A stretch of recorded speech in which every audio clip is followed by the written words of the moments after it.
Selamat datang kembali di pembelajaran kimia. Sebaiknya sebelum kita memulai materi, kita berdoa terlebih dahulu. Materi yang akan kita pelajari pada pertemuan kali ini adalah asam karboksilat, senyawa turunan alkana yang kelima. Nah, tahukah kamu, rasa asam yang kamu rasakan bisa berasal dari berbagai macam hal. Ada asam organik dan asam anorganik. Asam-asam ini berada di sekitar kamu, baik dari makanan dan minuman. Salah satu bentuk asam organik adalah asam karboksilat, yang termasuk dalam golongan asam organik alifatik. Pada kesempatan kali ini, kita akan membahas mengenai asam karboksilat, mulai dari pengertiannya hingga contohnya dalam kehidupan sehari-hari. Penggunaan asam karboksilat sangat luas sehingga dapat dibagi menjadi beberapa, termasuk dalam industri, seperti untuk obat-obatan yang biasanya aktif dalam pembuatan obat-obatan yang berbasis vitamin C, atau makanan, misalnya produksi minuman ringan dan pembuatan zat aditif. Untuk lebih lengkapnya, silahkan saksikan video berikut sampai selesai. Selamat menyaksikan. Kita mulai dari definisi asam karboksilat. Asam karboksilat sendiri merupakan senyawa organik yang memiliki gugus karbonil yang terikat dengan gugus hidroksil atau gugus OH. Untuk lebih jelasnya bisa kalian lihat pada slide berikut. Gugus karboksil adalah gugus gabungan dari gugus karbonil dan gugus hidroksil. Secara alamiah, gugus ini adalah pembentuk rasa asam atau rasa kecut. Senyawa asam karboksilat merupakan salah satu kelompok senyawa yang paling besar karena memiliki banyak turunan dan banyak terdapat dalam tubuh manusia. Asam karboksilat dengan gugus fungsi C-2O ikat OH memiliki rumus umum CnH2nO2.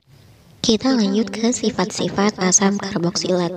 Sifat asam karboksilat terbagi menjadi dua, yaitu sifat fisik dan sifat kimia. Untuk sifat fisiknya, wujudnya untuk suku-suku rendah berupa zat cair, sedangkan suku yang lebih tinggi berupa zat padat. Untuk kelarutannya dalam air, suku-suku rendah mulai dari C1 sampai C4 mudah larut. Namun semakin banyak atom karbonnya, maka molekul kelarutannya semakin berkurang. Titik didih dan titik lelehnya tinggi karena antar molekulnya terdapat ikatan hidrogen. Asam karboksilat merupakan senyawa yang bersifat polar sehingga bisa larut dalam air. Jika dibandingkan dengan aldehid, keton, dan alkohol, maka asam karboksilat ini yang paling polar. Asam karboksilat jelas-jelas merupakan senyawa yang bersifat asam. Semakin panjang rantai dari asam karboksilat, maka semakin tinggi titik didihnya. Jika dibandingkan dengan senyawa organik lain, maka asam karboksilat ini memiliki titik didih lebih tinggi dibandingkan alkohol, aldehid, dan keton. Asam karboksilat pada suhu rendah dari C1 sampai C4 dapat larut dalam air, tetapi asam karboksilat dengan suhu yang lebih tinggi sukar larut dalam air. Asam karboksilat dapat terionisasi sebagian dalam air sehingga termasuk senyawa elektrolit lemah atau bisa mengantarkan arus listrik tetapi lemah. Kita lanjut ke sifat kimia dari asam karboksilat. Asam karboksilat ini dipengaruhi oleh yang pertama, faktor sterik dan faktor elektroniknya. Semakin ramai gugus atom pada C-alfa, maka reaksi makin sulit terjadi. Kemudian juga dipengaruhi oleh polarisasi gugus karbonil. Untuk reaksi asam karboksilat sendiri, asam karboksilat bisa mengalami reaksi esterifikasi. Ikatan yang terputus adalah ikatan C ikat O dari asam karboksilat, bukan ikatan hidroksil dari asam atau ikatan C-2O dari alkohol. Jadi O tersebut berasal dari alkohol. Asam karboksilat ini bersifat asam lemah karena terurai sebagian dalam air menghasilkan ion H+. Untuk reaksi lainnya adalah asam karboksilat bisa bereaksi dengan basa, misalnya dengan basa natrium bikarbonat maupun dengan basa kuat seperti natrium hidroksida. Kemudian, asam karboksilat bisa mengalami reaksi reduksi membentuk alkohol primer. Dan selanjutnya, Asam karboksilat saat bereaksi dengan basa akan membentuk sabun dan air. Pembahasan selanjutnya adalah tata nama dari asam karboksilat. Sama seperti senyawa turunan alkana sebelumnya, tata nama pada asam karboksilat juga terbagi menjadi dua, yaitu nama IUPAC dan nama trivial. Untuk nama IUPAC-nya, aturan penamaannya dimulai dengan kata asam, lalu sebut rantai karbon terpanjangnya yang mengandung gugus karboksilat dan diberi akhiran OAT. Jika mengandung rantai cabang, maka atom karbon dari gugus karboksilat dengan rantai terpanjang diberi nomor 1. Jika terdapat lebih dari satu cabang atau gugus cabang, maka penulisan rantai atau gugus cabang harus menurut abjad.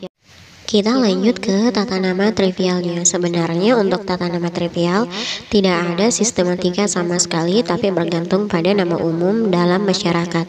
Jikapun ada aturan, maka biasanya menggunakan simbol seperti alfa, beta, gamma, dan delta.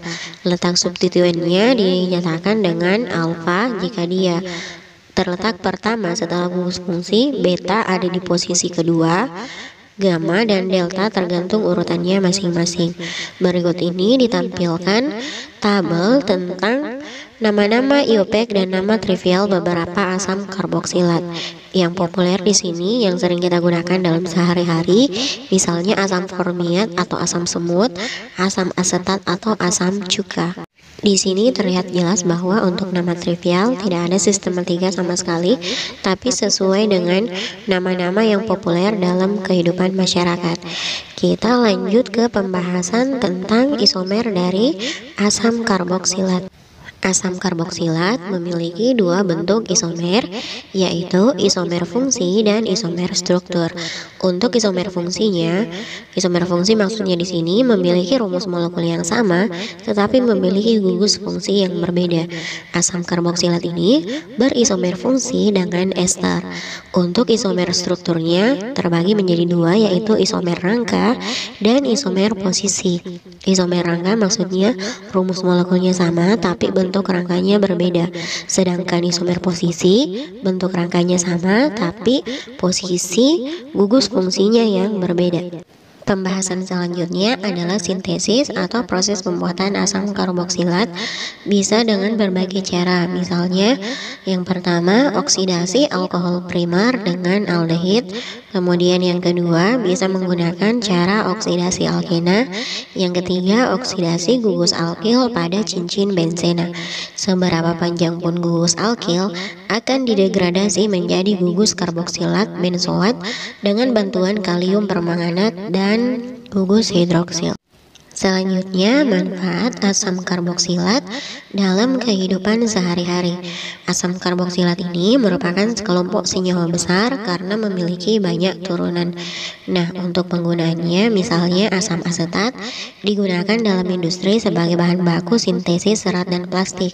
Di laboratorium digunakan sebagai pelarut dan sebagai pereaksi.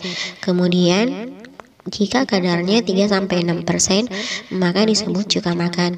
Selanjutnya ada asam oksalat yang terdapat dalam bayam dan buah-buahan. Bisa digunakan untuk menghilangkan karat dan bahan baku pembuatan zat warna. Bisa digunakan untuk mengasamkan makanan, minuman, dan permen.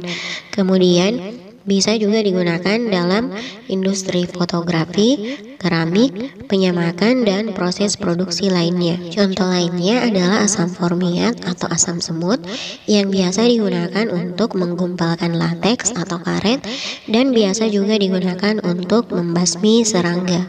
Kemudian manfaat lain dari asam asetat adalah sebagai pengawet makanan dalam konsentrasi rendah sebagai antibakteri dan deodoran alami. Nah, itu tadi pembahasan kita tentang asam karboksilat. Materi selanjutnya adalah ester.